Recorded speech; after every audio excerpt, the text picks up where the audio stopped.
Hey guys, what's up? This is Don and welcome to another Cinema 4D tutorial. And today I am going to be showing you how to create this low poly world covered in this dome shape thing. The original idea for this was sent to me via the newsletter email, and up until now I had not really looked into this whole low poly style. It's actually quite popular and it's quite an interesting look, and I had a lot of fun playing around with it, and in the end this is what I came up with. So hopefully in this tutorial I will show you some of the things you should keep in mind trying to pull off this type of look, and then hopefully with that you should be able to move on and use your creativity and imagination to make something a lot better. So in this tutorial we'll be taking a look at how to create the geometry. So starting with the ocean, followed by the land, this mountain at the back, the clouds, and then the dome. And then in a different tutorial I will take a look at how to do the lighting. So let's jump into Cinema and let's start building the geometry, starting with the ocean. So for this I will get a circle and I will just make sure that it's on a flat plane, and I will drop this into an extrude NURBS. So if I click on the circle, hold A or T and get extrude NURBS, I want to zero out the Z movement, which is set to 20 by default, and I want to go to caps, and all the way down here where it says type, I want to change this from n-guns to triangles, and then tick regular grid. Okay, there's way too many segments here, so I'm gonna increase the width to 40, and I think this will work better for this tutorial. And then I will hit C to make this into an editable object. Go to MoGraph Effector and I'll get the random effector, and then I'm going to drop this under the extrude NURBS, which I should rename to ocean just so it's more organized. I'm going to go to the random effector, and at the moment you can see it's not doing anything. This is because the deformation mode is set to off. Change this to point mode, and now the random effector is affecting the individual points. I'm going to go to the parameter tab and I will lower the position to 5, 5, and 5 because the default 50, 50, 50 is just way too much.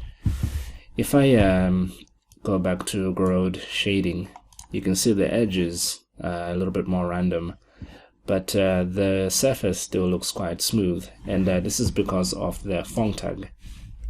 We need to remove this, and when I do that, now you can see the way the light is bouncing off each of the polygons, and this is how you get that low poly look.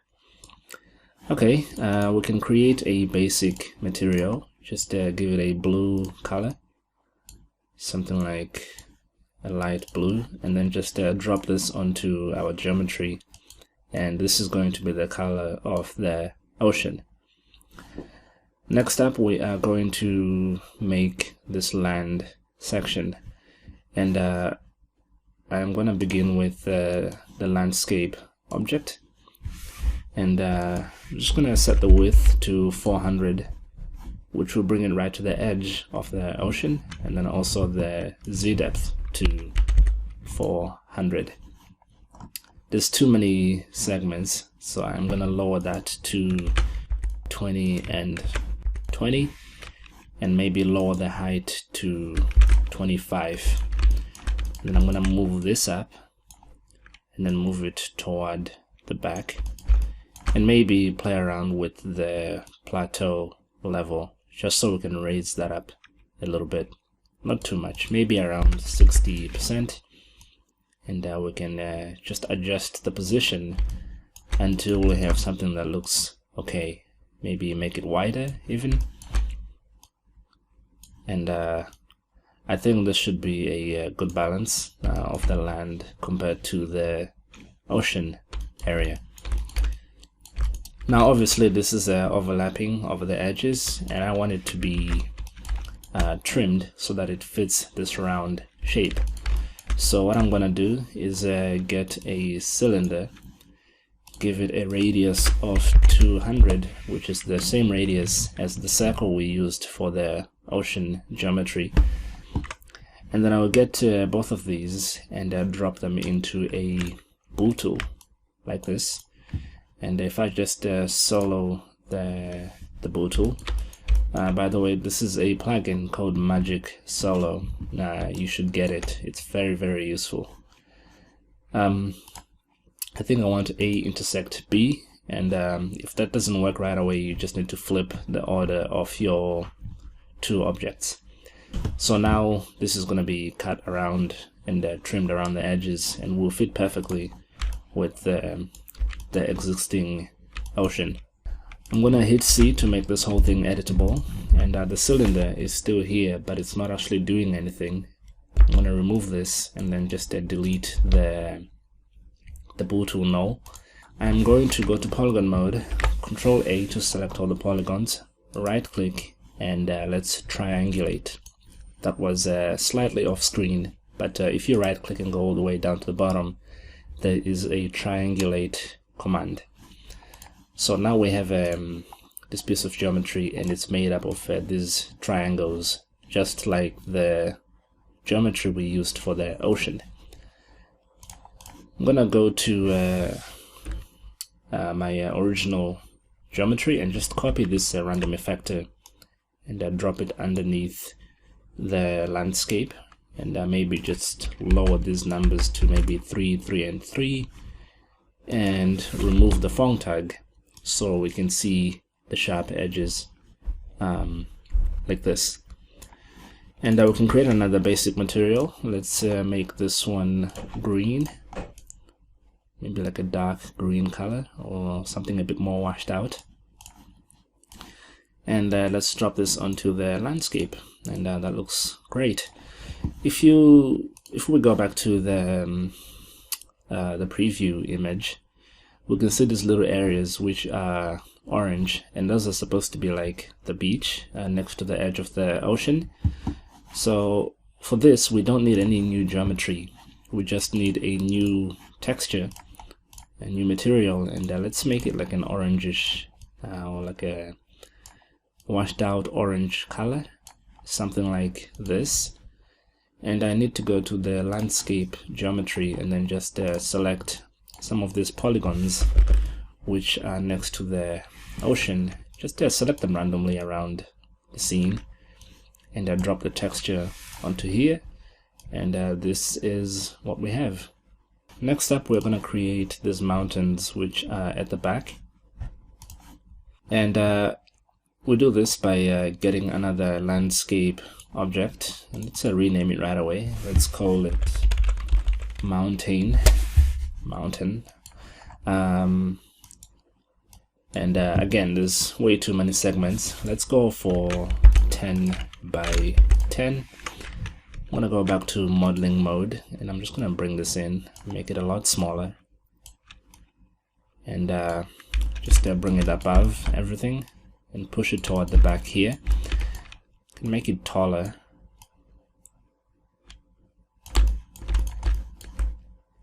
like this. Make it narrower even, maybe even taller than this. And I just want to make sure that it's sitting and sort of intersecting with the landscape. And in the settings here, there is a seed control which allows you to randomize how this looks. So, you know, I actually kind of liked the first one, but what if I duplicated this, moved it to the side a little bit, move it back a touch, make it shorter, and then this is kind of like a secondary part of the mountain, and that can play around with the seed just so it looks completely different from the first one. And then I can select both of these hit C to make them editable, remove the font tags so we can see the sharp edges, and this look pretty good already, but just to keep everything just to keep some continuity, I want to triangulate these segments as well, and I think that just looks better. Okay, so those are the mountains. As you can see, very easy to do, and I can create a new material. I'm gonna edit it over here, and let's make it like a brown color, a bit more orange in this, like a light washed out brown color, and drop it onto the two mountains.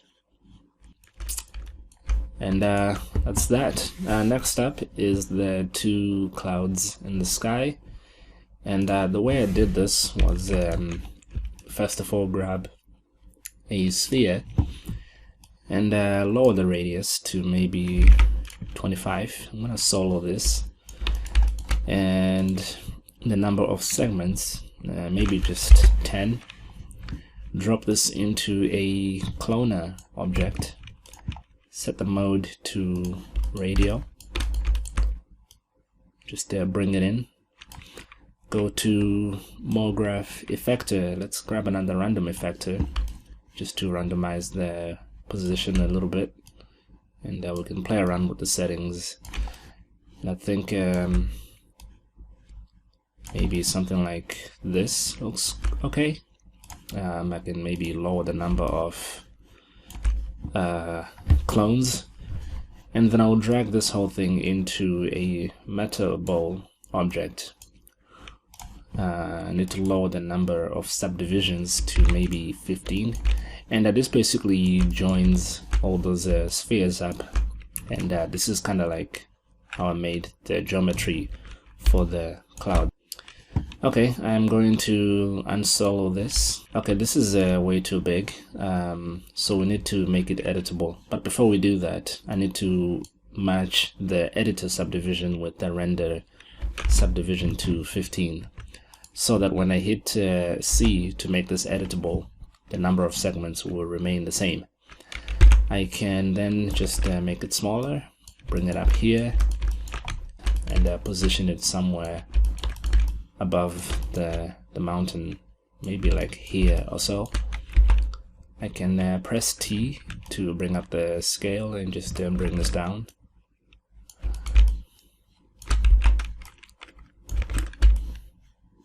I think that's a good position. I'm gonna duplicate this and move this out here just in front of the other cloud, make it smaller, and then maybe rotate it just to make it look a little bit different. Maybe move this out here. So those are the clouds. Again, I'm just going to triangulate everything and remove the font tags so we can see all of the sharp edges. Okay, and we're just going to create a new basic material.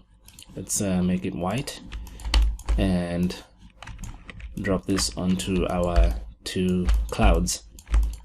So that's that. The final thing we need to create some geometry for is this dome, which covers the whole thing. And for this, I'm going to get a sphere. And you know, you'd think you would just get a sphere and you know, make it a hemisphere, make it large, and that would be it. But as you can see, these segments are not triangles, and also they get smaller at the top. So even if we wanted to triangulate them, there would be different sizes at the top compared to the bottom. So I'm gonna use the icosahedron sphere, and we'll leave the segments at 24. And I need to trim off this entire section at the bottom. So what I'm going to do is to get a cube, and let me solo these two polygons, and I'm going to increase the length and width of the cube, and then set the Y position to -100 so that it cuts the sphere on the XZ plane right here. And then if I get both of these into a boo tool and maybe just flip, you can see now this is completely cut off, and then I can make this into an editable object and remove the cube section. And if I unsolo, I now have my my dome. So I'll call this dome, and then this two as a cloud, and another cloud there too. And for this I will need a new material, and if I go to the basic tab, I want to enable transparency, and just drop this onto the dome, which is all the way down here for some reason. And that's it. That is how you create the geometry for this little low poly world. And that concludes this tutorial. In the second part, we will take a look at the lighting and rendering. Thanks for watching.